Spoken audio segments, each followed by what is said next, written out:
আসসালাম।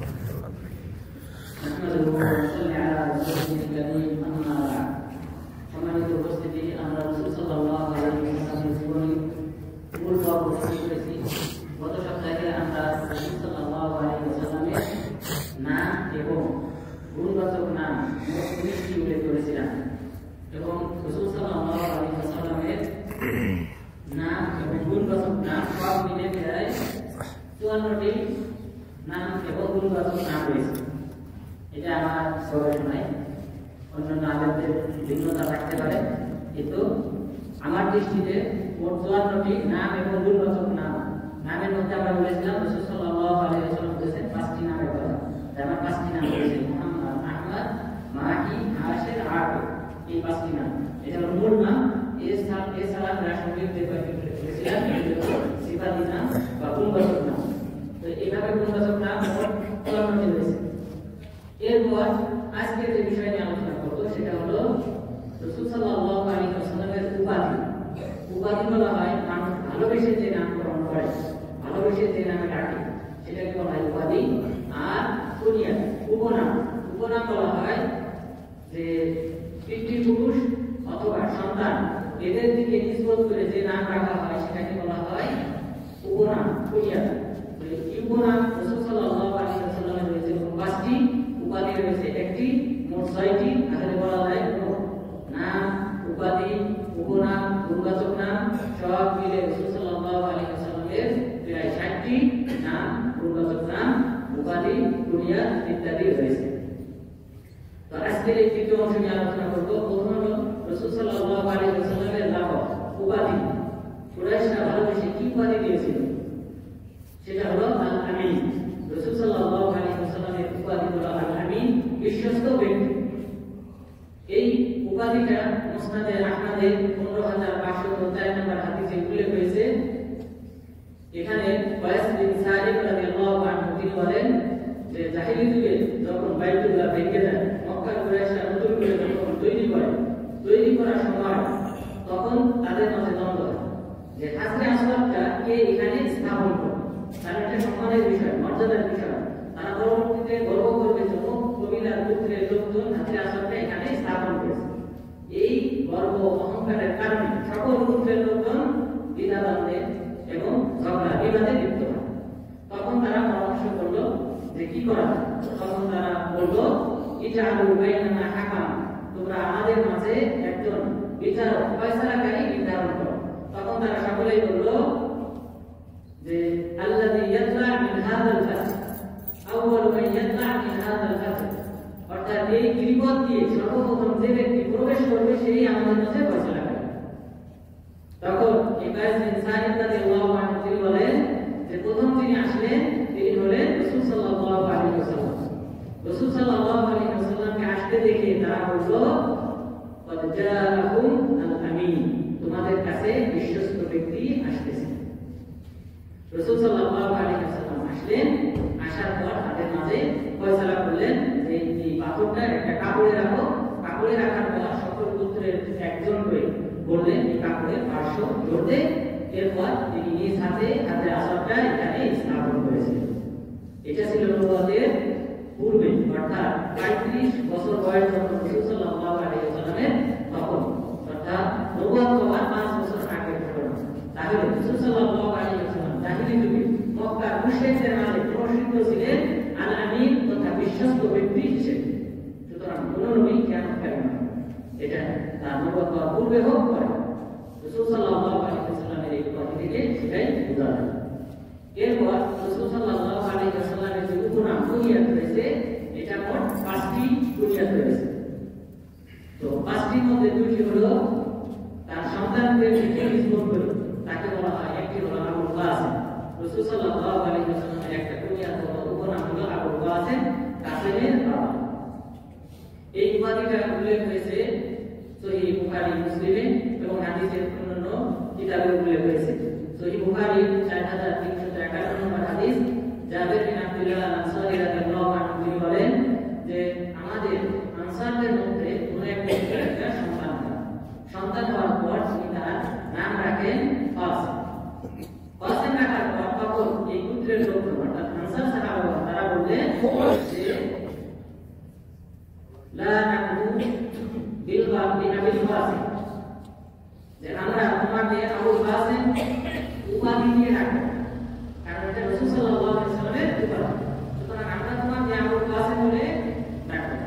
ওয়ালা তুনিউ এবং তোমার চক্ষু শীতল করবো না, আবুল কাসিম বলে ডেকে। তখন এই আনসার সাহাবী কি করলেন, রাসূল সাল্লাল্লাহু আলাইহি ওয়াসাল্লামের কাছে আসলেন। আসার পর বললেন, ইয়া রাসূল, আমার সন্তান হয়েছে, আমি নাম রেখেছি কাসিম, এখন নিয়ম অনুযায়ী আমার উপনাম হবে আবুল কাসিম, কিন্তু আমার আনসার সাহাবাগণ এই কথা বলেছেন। তখন তিনি বললেন, আহসানা বিল আনসার, আনসাররা সত্য কথা বলেছে, উত্তম কথা বলেছে।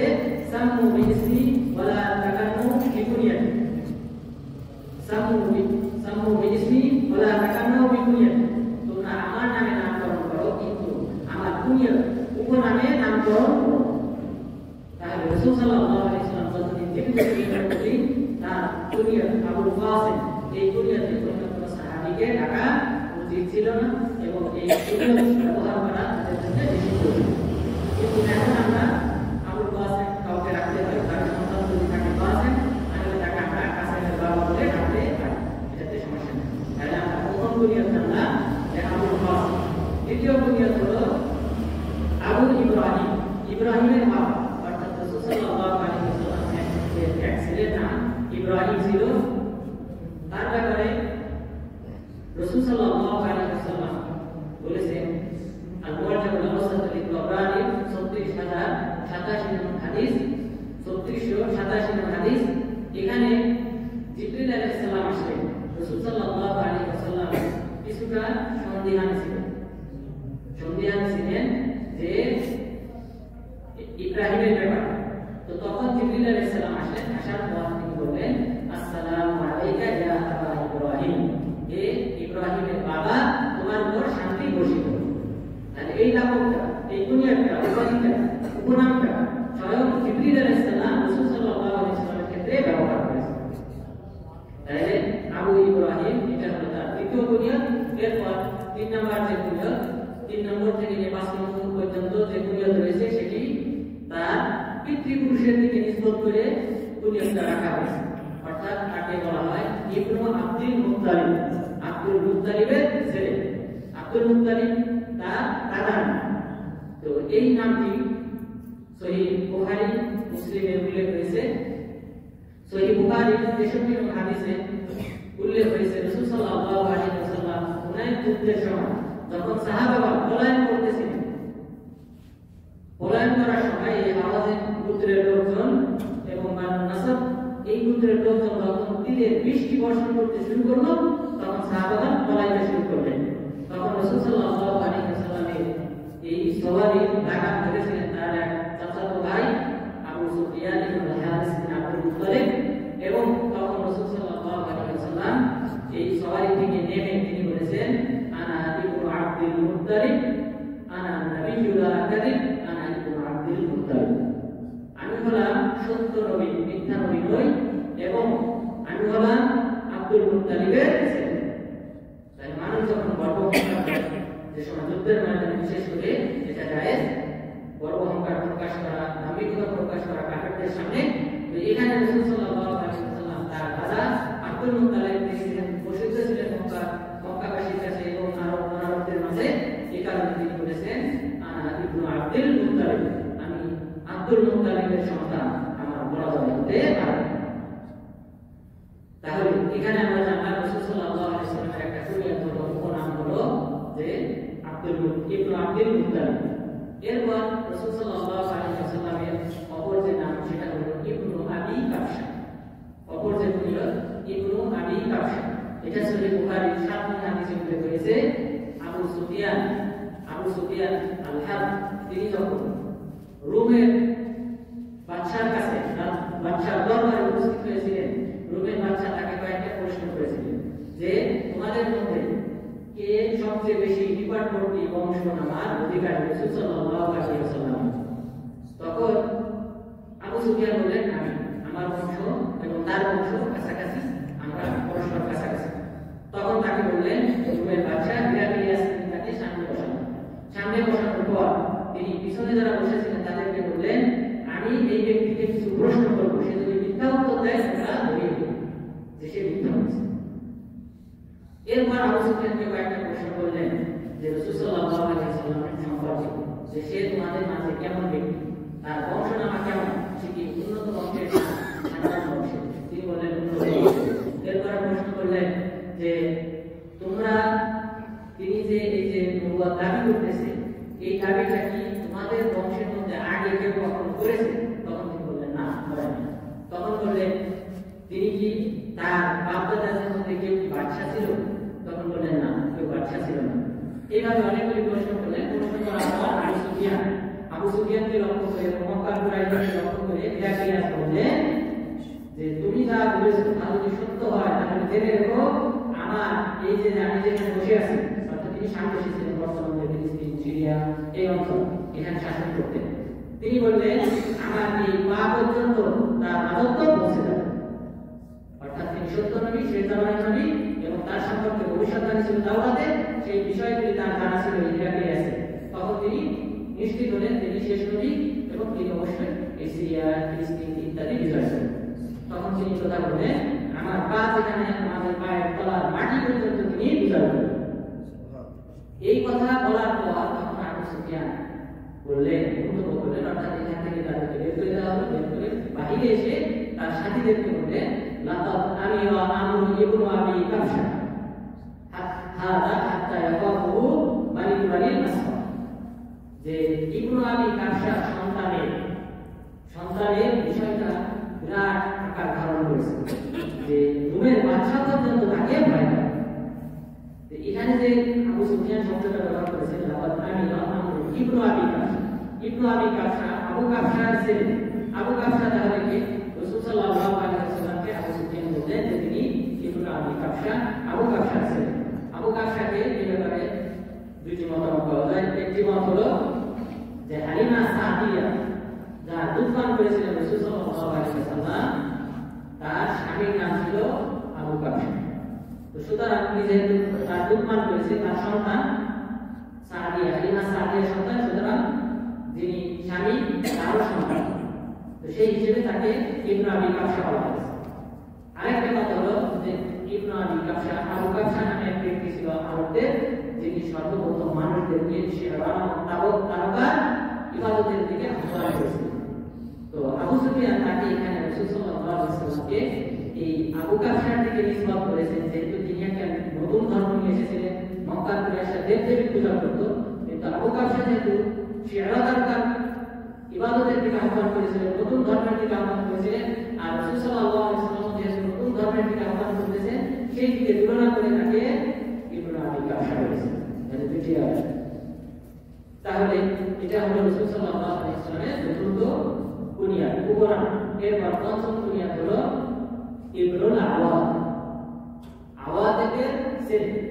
আওয়াদ বলা হয়, এটা উল্লেখ হয়েছে ইমাম বাইহাকী রাহিমাহুল্লাহ তার দালাইলুন নবুওয়া গ্রন্থের পঞ্চম খণ্ডের 136 পৃষ্ঠায় তিনি এটা উল্লেখ করেছেন যে রাসূল সাল্লাল্লাহু আলাইহি ওয়াসাল্লাম তিনি হুনাইন যুদ্ধের সময় তিনি বলেছিলেন আনা ইবনুল আওয়াদ, আমি হলাম আওয়াদের সন্তান।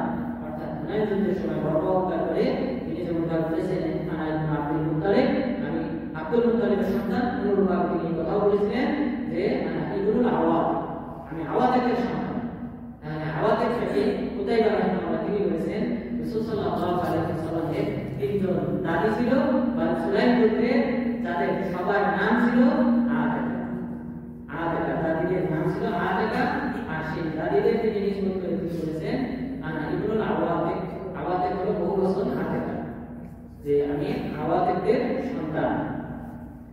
আর ইমাম বাইহাকী রাহিমাহুল্লাহ তিনি তাদের নাম উল্লেখ করার চেষ্টা করেছেন, দুইজনের নাম উল্লেখ করেছেন, যে একজন হলেন রাসূল সাল্লাল্লাহু আলাইহি ওয়াসাল্লামের দাদা হাশিম আর মা, তাহলে উম্মু হাশিম তার নাম ছিল আতেকা, আরেকজন দাদা তিনি হলেন আব্দে মানাফ, তার মায়ের নাম ছিল আতেকা, তিনি হলেন উম্মু আব্দে মানাফ, তার মায়ের নাম ছিল আতেকা। এরপর আরেকটা নাম উল্লেখ করেন, শুরু করেছেন বা জুবরা গোত্রের আরেকজন দাদি ছিল, সেই দাদির নাম ছিল আতেকা। এই কারণে তিনি বহু বছর ব্যবহার করে বলেছেন আনা ইবনুল আওয়াদ, আমি আতেকাদের সন্তান। তাহলে আমরা আজকের এই আলোচনায়